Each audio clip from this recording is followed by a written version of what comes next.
శ్రీమాత్రే నమ. జయ గురు దత్తాత్రేయ నమ.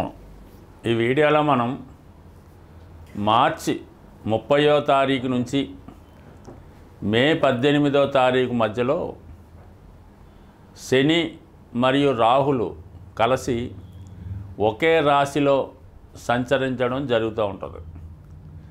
దీని ప్రభావం మీద వివిధ రాశుల వారికి ఏ విధమైన ప్రభావం ఉంటుంది, అసలు ఈ రాహు శని కలయడం వలన మరి సహజంగా ఏమి జరుగుతుంది అన్న విషయాన్ని ఈ వీడియోలో పరిశీలించే ప్రయత్నం చేద్దాం. రాహు గత కొంతకాలంగా మీనరాశిలో సంచరిస్తూ మే 18వ తారీఖు వరకు మీనరాశిలోనే సంచరించడం జరుగుతూ ఉంటుంది. రాబోయే మార్చి 30వ తారీఖు నుంచి మే 18 మధ్యలో ఈ రెండు గ్రహాలు కలిసి మీనరాశిలో ఉండగా మిగతా రాశుల వారికి ఎటువంటి ఫలితాలు ఇవ్వబోతున్నాయి అన్న విషయాన్ని తెలుసుకుంటూ చివరిగా మరి దీనికి పరిహారం ఏమైనా ఉంటుందా, ఏ విధమైన రెమెడీ చేసుకుంటే మనకి ఈ రెండు గ్రహాలు యోగిస్తాయి అన్న విషయాన్ని తెలుసుకొని పరిశీలిద్దాం. సింహరాశి వారికి అష్టమ భావంలో ఏర్పడినటువంటి శని రాహుల కలయిక ఏ విధంగా ప్రభావం చూపుతుంది అని పరిశీలించినప్పుడు అంటే సాధారణంగా ఒక దుస్థానానికి చెందినటువంటి రాశ్యాధిపతి వేరొక దుస్థానంలో ప్రవేశించినప్పుడు ఒక విధమైనటువంటి విపరీత రాజయోగం ఏర్పడడం జరుగుతూ ఉంటుంది. అంటే ఈ విపరీత రాజయోగం అంటే మనం ఊహించిన దానికన్నా ఎక్కువ ఫలితాలు పాజిటివ్గా రావడాన్ని మనం దాన్ని పొందవచ్చు అన్నమాట. ఇప్పుడు ఒక విధంగా మన సింహరాశి వారికి ఈ శని భగవానుడు రాష్ట్రాధిపతికి శత్రువు, అలాగే షష్ఠ సప్తమాధిపతులైనటువంటి భావాలకి కారణమవుతూ అష్టమ స్థానంలోకి రావడం అన్నది ఒక విధంగా మరి శని భగవానుడు ఇస్తున్నటువంటి పాప ఫలితాలు తగ్గించడం జరుగుతూ ఉంటుంది. అంటే శత్రువులు మిత్రులుగా మారుతారు, అనారోగ్య సమస్యల నుంచి బయటపడడానికి కారణం అవుతూ ఉంటుంది. అలాగే ఆర్థిక పరంగా అనూహ్యంగా మన పొజిషన్ మారడం జరుగుతూ ఉంటుంది. సో అయితే ఏదైనా మనకి ఈ శని భగవానుడు మీనరాశి ప్రవేశం వల్ల తన పాపత్వాన్ని తగ్గించుకొని కొంతవరకు శుభ ఫలితాలు ఇవ్వడానికి సిద్ధంగా ఉన్నట్టు మనం భావించవచ్చు. అయితే ఈ విపరీత రాజయోగం అన్నది ఏదైనా ఆ గ్రహం విడిగా ఎటువంటి గ్రహాలతో కలకుండా ఉన్నప్పుడే తన విపరీత రాజయోగ ఫలితాన్ని ఇవ్వడం జరుగుతూ ఉంటుంది. మరి ఇప్పుడు అలా కాకుండా రాహుతో కలిసి ఉన్నాడు. అంటే మిగతా గ్రహాలు చిన్నవి ఉన్నా మనం ఎక్కువగా రాహుని పరిశీలించడం జరుగుతుంది. కాబట్టి మరి చాలా వరకు రాహు ఇస్తున్నటువంటి పాప ఫలితాన్ని కూడా మరి శని భగవానుడు ఈ స్థితిలో అడ్డుకొని కేవలం న్యూట్రల్ ఫలితాలు మాత్రమే ఇచ్చే విధంగా ఈ రెండు గ్రహాలు అష్టమంలో రావడం జరిగింది. ఏదైనా అష్టమం అన్నది ఆకస్మికంగా జరిగే సంఘటనలకి కారణం అవుతూ ఉంటుంది. అప్పటిదాకా చాలా కాలంగా పోస్ట్పోన్ అవుతున్నాయి, టక్కని దాని యొక్క ప్రభావం రావడం జరుగుతుంటుంది. తీర్పు జడ్జిమెంట్ రావడం జరుగుతూ ఉంటుంది.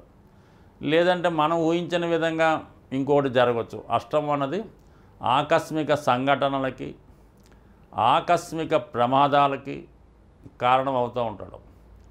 మరి ఈ సింహరాశి వారికి ఈ రెండు గ్రహాలు అష్టమ స్థానంలో ఉండడం వల్ల ఈ వృత్తికారకుడు శని అవటం వల్ల ఏంటంటే ఈ జాతకులు ఏదైనా ఉద్యోగంలో సడన్గా ఏదైనా ఒక తప్పుడు పని చేయడం వల్ల, ఏదో లంచం ఇచ్చుకోవడం వల్ల సడన్గా మీకు మరి ఏదైనా రైడ్ జరిగి పట్టుబడి ఉద్యోగం పోగొట్టుకోవడం కానీ, విపరీతమైనటువంటి అవమానానికి గురవడానికి కూడా ఈ స్థితి కనబడుతూ ఉంటుంది. అంటే చాలా జాగ్రత్తగా ఉండాలి ఏ తప్పు చేయని వాళ్ళు. ఇక ఆల్రెడీ మీరు ఏదైనా ఏదైనా ఒక క్రైమ్లోనో ఒక స్కామ్లోనో ఇన్వాల్వ్ అయి బెయిల్లో ఉండి ఆ కేసు పోలీస్ స్టేషన్లో లేదంటే కోర్టులో న్యాయస్థానంలో ఉంటే మరి తీర్పు సడన్గా రావడం వల్ల చాలా వరకు మరి ఇది తీర్పు మీకు వ్యతిరేకంగా రావడం వల్ల ఏదైనా శిక్ష లాంటిది అమలు అవ్వడం జరుగుతుంటుంది. కొంతమందికి ఏదైనా ఒక పెనాల్టీ పెద్ద మొత్తంలో కొంత జరిమానా విధించడం కూడా జరగవచ్చు. కొన్ని సందర్భాల్లో జాతకుడు ఏదో తను చెయ్యని తప్పుకి ఇరుక్కోవడం కానీ, అలాగే ఏదైనా ఒక తొందరపాటుతనం వల్ల ఏదైనా ఒక నేరం చేయడం వల్ల ఇన్వాల్వ్ అవ్వటం వల్ల, లేదంటే మీరు ఎవరితోన్నా జర్నీ చేస్తూ వాడేదో క్రైమ్ చేసి దాంతోపాటు మీరు ఇది పక్కన ఉండడం వల్ల మీ మీదకి రావడం కానీ జరిగే అవకాశం ఉంది. కాబట్టి చాలా వరకు ఈ సమయంలో మనకి సంబంధం లేని విషయాలు కలగజేసుకోవడం కానీ వారికి సహాయం చేయడం కానీ చేయవద్దు. ఏదైనా పెండింగ్లో ఉన్నటువంటి కేసులు తీర్పు రావడం వల్ల ఆ శిక్ష అమలయ్యే అవకాశం ఉంది. మరి కొంతమంది అజ్ఞానంలోకి అంటే అజ్ఞాతవాసంలోకి వెళ్ళిపోయే అవకాశం ఉన్నది.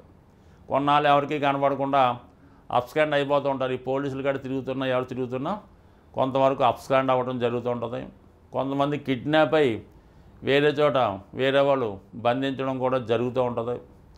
అలాగే దీర్ఘకాలంగా అనారోగ్య సమస్యలతో ఉన్నవారికి సడన్గా ఏదైనా జరిగినా కూడా ఈ సమయంలో ఆశ్చర్యపడక్కర్లేదు. అందువలన ఏంటంటే మరి అనారోగ్యంతో ఉన్నవాళ్ళు జాగ్రత్తగా ఉండాలి. ఈ స్కాములు వాటిలో ఎదుర్కొన్న వాళ్ళు జాగ్రత్తగా ఉండాలి. ఏదైనా ఇబ్బందుల్లో ఉండాలి ముందుగానే జాగ్రత్త తీసుకొని తగు విధంగా ముందు ప్రయత్నాలు చేసుకుంటే, అంటే ఈ సింహరాశి వారికి మనీ నష్టమైంది ఏం పర్వాలేదు.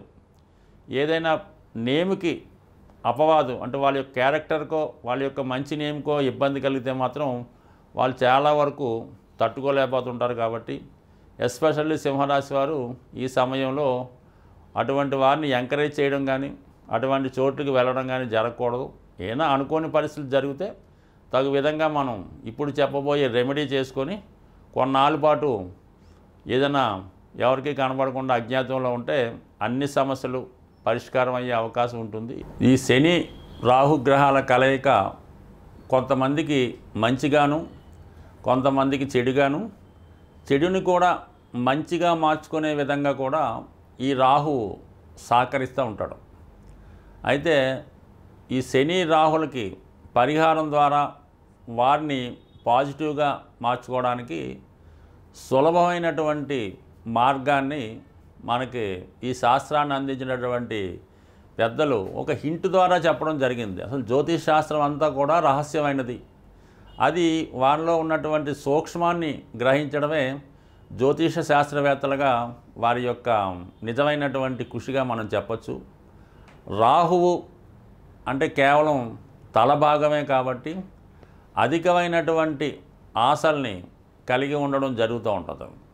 శని భగవానుడు ఏంటంటే ఒక క్రమశిక్షణతో కూడుకున్నటువంటి గ్రహం, బాగా డిసిప్లిన్గా ఉంటూ నేర్చుకునే గ్రహం. కాబట్టి ముఖ్యంగా ఈ శని రాహులకి ఈ మనం పురాణాలు పరిశీలించినప్పుడు ఎక్కువగా ఆంజనేయ స్వామిని కనెక్ట్ చేయడం జరుగుతూ ఉంటుంది. అంటే ఎవరికి ఎప్పుడు ఏ ఆపద వచ్చినా కూడా ఆంజనేయ స్వామి వచ్చి దాన్ని రక్షించి మళ్ళా ఆయన అక్కడితో ఆయన పోర్షన్ కంప్లీట్ అవ్వడం జరుగుతూ ఉంటుంది. సో ఈ సమయంలో మీరు ఈ హనుమాన్ని ఆరాధించడం వల్ల, అంటే హనుమాన్కి అందుకనే చాలా భారీ విగ్రహాలు పెడుతూ ఉంటారు. 40 అడుగులు 100 అడుగులు కూడా పెడుతూ ఉంటారు భారీగా.